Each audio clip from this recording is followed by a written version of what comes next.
Vita Europe, the world's largest dedicated honeybee health company. In this video, we take a look at Apiguard for varroa control. Apiguard is a product used for controlling varroa mites on honeybees. It works in a very different way to our other product, Apistan.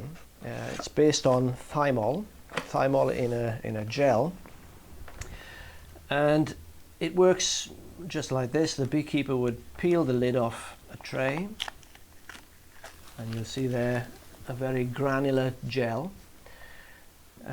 very thick with crystals in it, and it has to be like that because the bees need to pick it up.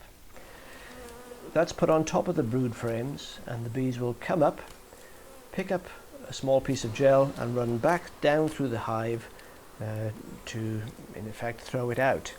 But as they're going, the thymol is subliming, the gas, the product is being transferred throughout the colony, and they're doing a very good job of treating their own colony, so well done, bees. So after 2 weeks, roughly 10 days, 2 weeks, the beekeeper will come, and this will be practically empty.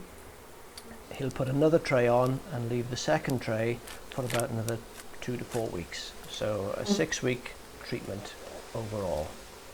So that works very well. It's an organic treatment based on thymol, and it's used very widely.